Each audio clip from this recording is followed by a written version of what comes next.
Assalamualaikum warahmatullahi wabarakatuh. Alhamdulillahi rabbil alamin. Wabihi nasta'inu ala umuri dunya waddin. Wassalatu wassalamu ala al-mab'uthi rahmatan lil alamin.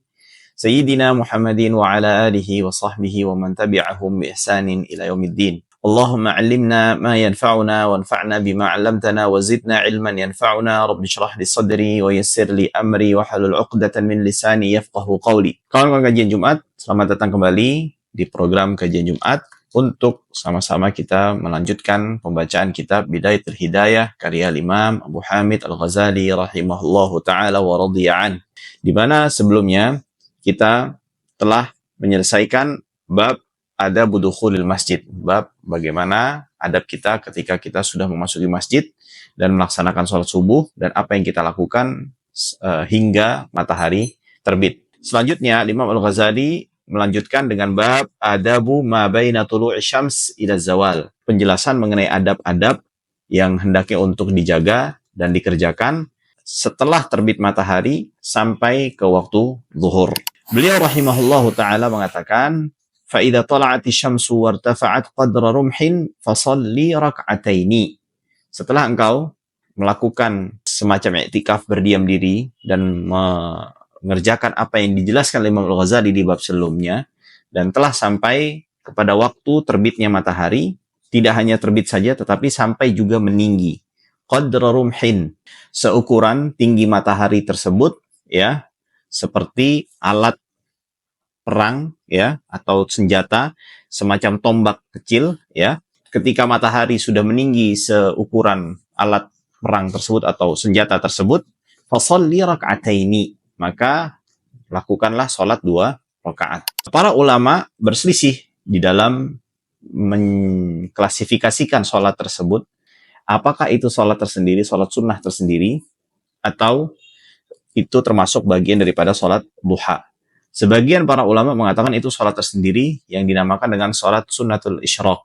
Sunnah isyraq yaitu sholat setelah terbit matahari. Sebagian ulama mengatakan sholat sunnah isyraq ini merupakan bagian daripada sholatul duha, sebagian daripada sholat duha.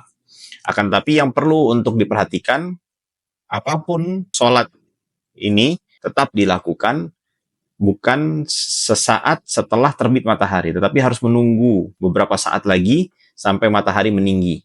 Para ulama menjelaskan seukuran 4 derajat. 4 derajat itu, setiap derajat itu 4 menit, artinya 16 menit setelah terbit matahari. Jadi kita melakukan sholat sunnah isyraq ini atau sholat sunnah duha ini dilakukan 16 menit setelah waktu terbit matahari. Adapun bila melakukannya di saat terbit matahari dan belum sampai meninggi, maka ini termasuk waktu yang terlarang untuk kita melakukan sholat di waktu tersebut, sehingga sholat sunnahnya menjadi tidak sah.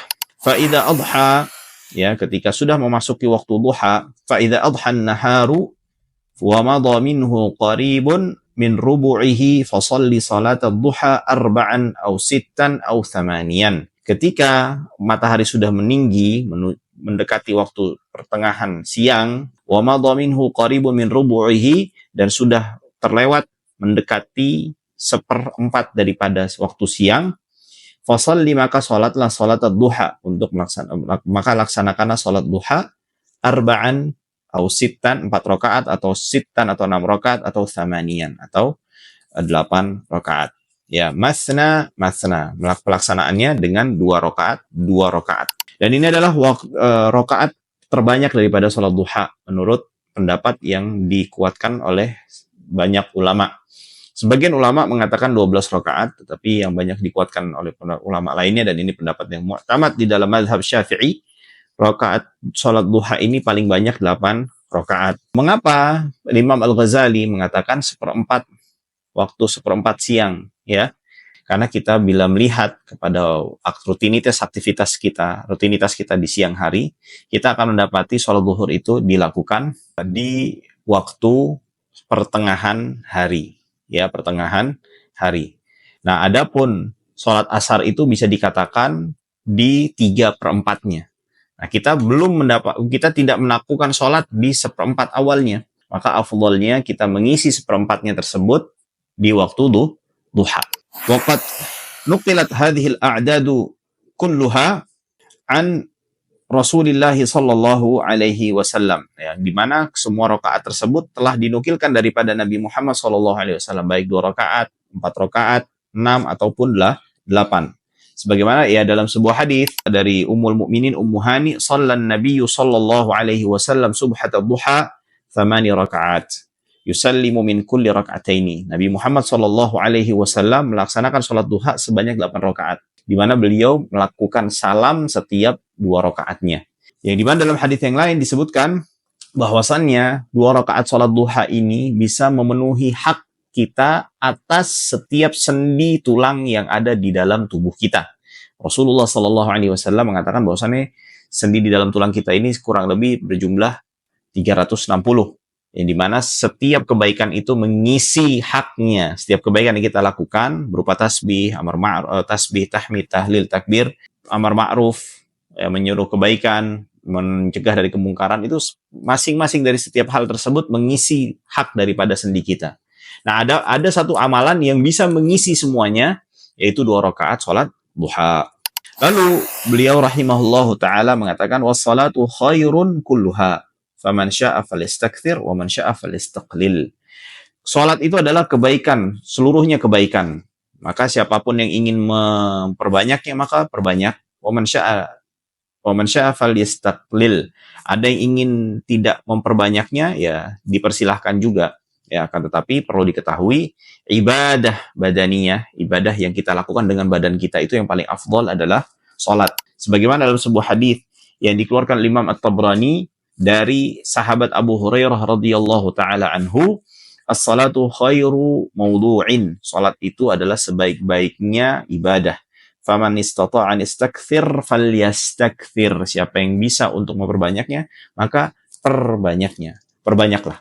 Maka dari itu kita dapati para ulama rahimahullahu taala wa radhiya anhum memperbanyak salat sunnah, ya, sebagaimana dinukilkan Imam Fulan seperti Imam Ahmad sehari melakukan 300 rakaat salat sunnahnya.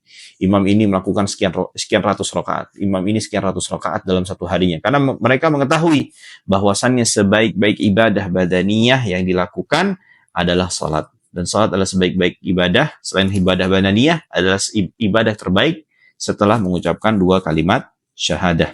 Falaisa baina tulu'i syamsi waz-zawali ratibatun minas salati illa hadhihi. Dan di antara terbit matahari sampai masuk waktu zuhur itu tidak ada salat sunnah kecuali salat sunnah yang tadi disebutkan Imam Ghazali. Antara adanya salat isyraq, ya, kalau kita memasukkan salat setelah terbit matahari itu sebagai salat sunnah tersendiri, dan juga salat duha. Jadi hanya 2 salat ini saja yang secara khusus. Lantas timbul pertanyaan, boleh nggak kita melakukan salat sunnah di luar daripada 2 salat tersebut? Jawabannya adalah boleh. Dan ini dinamakan sebagai sunnah mutlak. Sunnah secara umum, ya, secara umum. Diambil dari mana? Daripada sabda Nabi Muhammad SAW yang tadi sudah dibacakan, as-salatu khairu mawdu'. Salat itu adalah sebaik-baik ibadah. Faman syaa falyastakthir wa man syaa falyastaqlil. Siapa yang ingin memperbanyak maka perbanyak. Siapa yang ingin mencukupkan dengan apa yang sudah disyariatkan secara khusus maka ya lakukan, ya. Lalu Imam Al-Ghazali melanjutkan, fama fadala anha min awqatika falaka fihi 4 halat. Lalu yang waktumu selanjutnya, ya, jika masih memiliki waktu luang maka engkau berada dalam 4 kondisi. Jadi antara terbit matahari sampai waktu zuhur ini, waktu luangmu, ya, engkau isi dengan 4 hal. Al-halatul ula wa hiyal afdal. Kondisi pertama, dan ini adalah yang paling baik, paling afdal, paling baik. Antasrifahu fi talabil ilmin nafi'i fid dini. Hendaknya engkau curahkan atau jadikan waktumu itu diisi dalam kegiatan menuntut ilmu yang bermanfaat bagi agama kita. Tentu kita mengetahui bahwasannya amalan sunnah terbaik adalah menuntut ilmu. Maka dari itu Imam Asy-Syafi'i juga mengatakan menuntut ilmu itu lebih baik daripada amalan sunnah manapun. Maka dari itu Al-Imam Al-Ghazali mengatakan waktu luang kita itu hendaknya diisi dengan apa? Dengan menuntut ilmu, ya, dengan menuntut ilmu agama Allah Subhanahu wa taala. Ya, tentu ilmu apa di sini? Ilmu yang kita butuhkan, ya. Jadi ilmu agama itu luas, ilmu agama itu banyak. Tapi apakah semua ilmu yang dimaksudkan Imam Ghazali dalam pembicaraannya ini? Tidak. Yang dimaksudkan Imam Ghazali di sini adalah ilmu yang bermanfaat yang kita butuhkan dalam keseharian kita. Lalu beliau rahimahullahu taala mengatakan dunal fudulil ladzi akabban nasu alaihi wa samauhu ilman. Bukan ilmu yang tidak bermanfaat, ya, yang manusia banyak mengejarnya, ya, walaupun mereka menamakannya sebagai ilmu. Seperti apa? Ilmu-ilmu yang tidak bermanfaat, bahkan bisa membahayakan, seperti ilmu sihir. Nah, itu misalnya orang mempelajarinya, maka itu bisa dikatakan dia membuang waktunya dengan sia-sia. Atau ilmu-ilmu yang bisa dikatakan haram untuk dilakukan, ya. Walaupun dia menganggap itu sebagai ilmu, tapi haram dilakukan, ya, untuk dikerjakan atau dipelajari, maka itu sebuah kesia-siaan.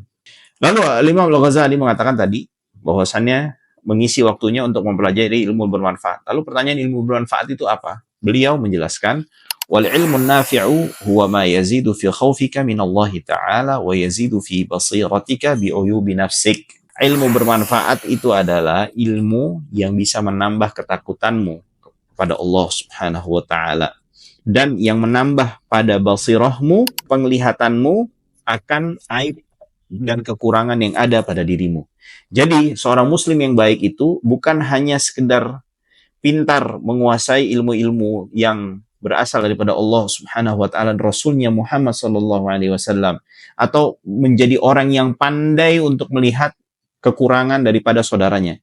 Tetapi orang yang paling beruntung, ya, adalah ketika dia mengetahui kekurangan yang ada pada dirinya. Wa yazidu fi ma'rifatika bi'ibadati rabbik, dan yang menambah daripada pengetahuanmu itu berupa atau menghasilkan daripada pengetahuanmu tentang Tuhanmu, itu menghasilkan atau membuahkan ibadah kepada Tuhanmu. Wa yuqallilu min raghbatika fid dunya, dan yang dimana ilmu bermanfaat itu menjadikan seseorang itu menekan daripada syahwat keinginannya untuk mendapatkan dunia. Tentu perlu dipahami di sini, bukan berarti kita dianjurkan oleh Imam Ghazali itu untuk hidup miskin, enggak. Tetapi maksudnya adalah apa? Seseorang yang keinginan dunianya itu bisa ia kontrol, sehingga dia hanya mencukupkan mengambil dari apa yang dihalalkan dan diperbolehkan. Ya, sembari dia mencari berikhtiar, mencari cara, mencari celah untuk memperbanyak atau mencukupkan kebutuhan diri dan keluarganya dengan memperluas harta dan kekayaannya, itu diperboleh, tapi dengan syarat apa? Dengan syarat dia mengambil dari sumber-sumber atau dari harta dari cara yang dihalalkan oleh Allah Subhanahu wa taala. Bukan orang yang apa? Bukan orang yang dikarenakan syahwatnya, keinginannya mendapatkan dunia ini besar sehingga dia menghalalkan segala cara. Itu yang dimaksudkan oleh Imam Al-Ghazali rahimahullahu taala. Wa yazidu fi raghbatika fil akhirah, dan menambah keinginanmu, semangatmu untuk menuju negeri akhirat, mempersiapkan negeri akhirat. Wa yaftahu basirataka bi afati a'malika hatta tahtariza minha. Ya, dan juga membukakan basirah yang ada pada dirimu, ya, memperlihatkan lewat basirah yang ada pada dirimu akan kekurangan-kekurangan daripada amalanmu, sehingga engkau berlindung atau menjaga dirimu agar tidak mengulanginya. Artinya dia mengevaluasi dirinya, senantiasa mengevaluasi dirinya, melihat apakah masih ada kekurangan daripada ibadah yang dia lakukan. Orang yang mendapatkan ilmu bermanfaat, dia akan melihat kepada aib dirinya terlebih dahulu, agar dia menjadi orang yang lebih baik lagi ke depannya.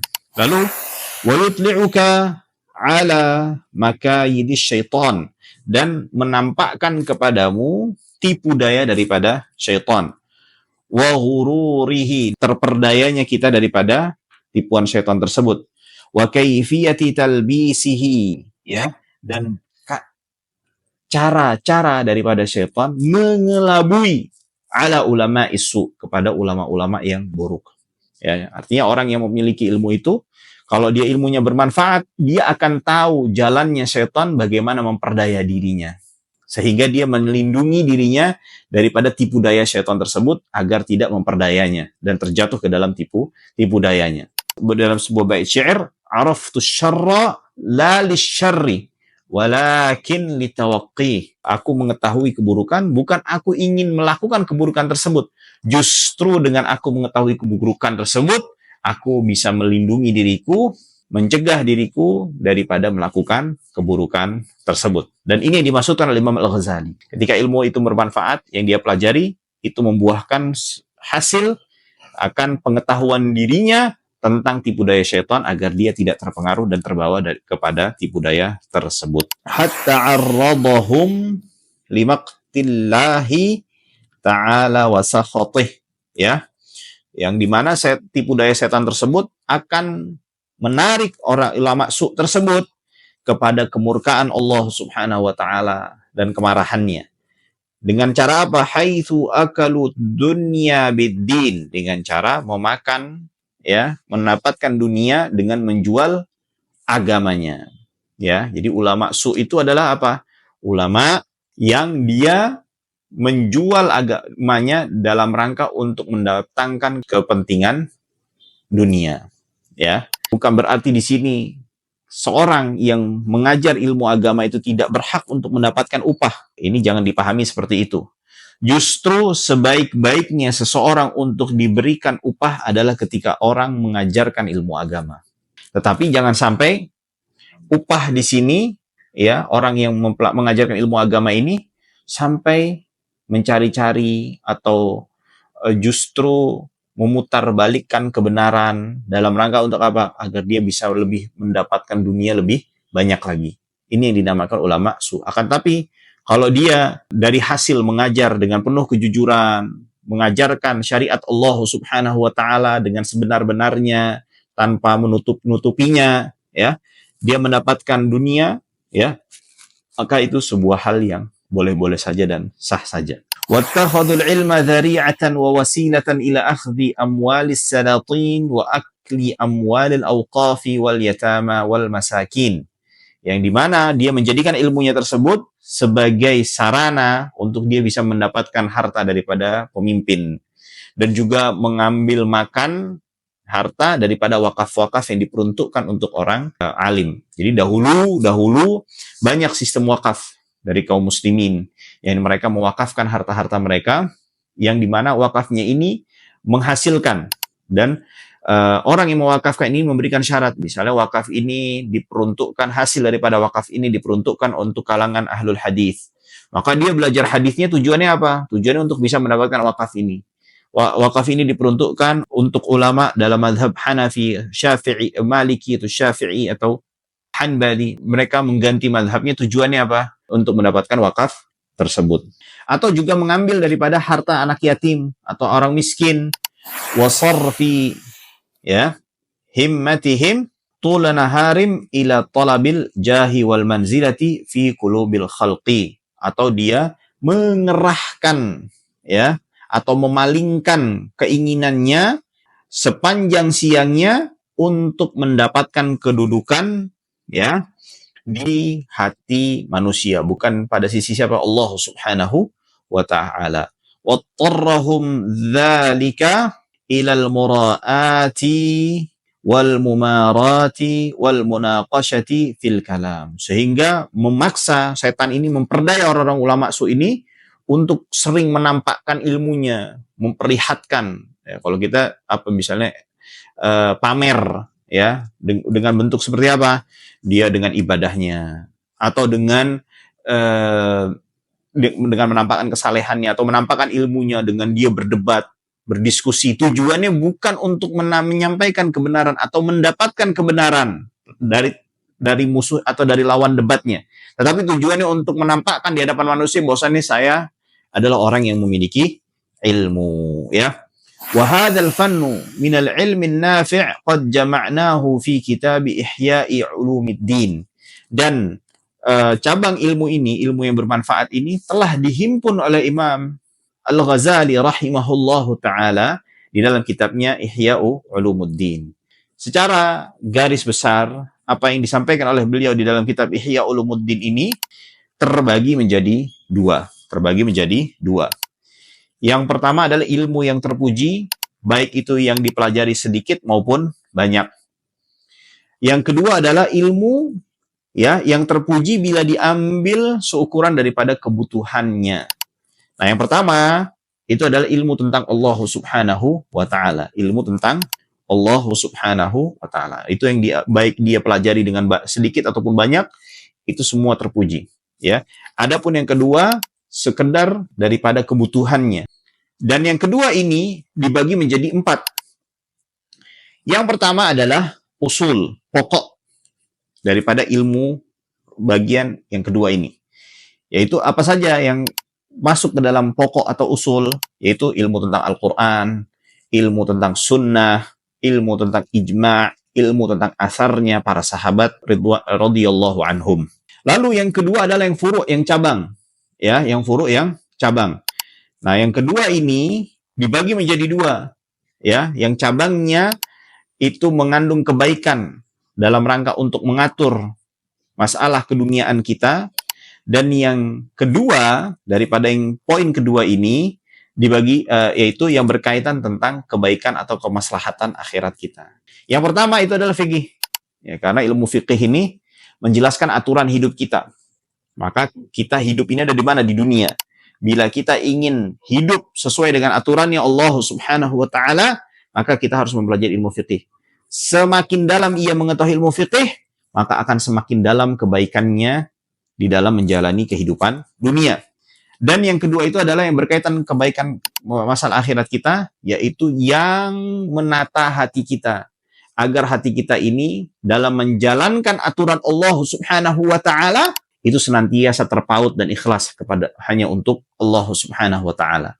Ini adalah yang disebut sebagai ilmu tasawuf. Lalu yang ketiga, daripada bagian yang kedua, itu tadi bagian kedua dibagi menjadi 2.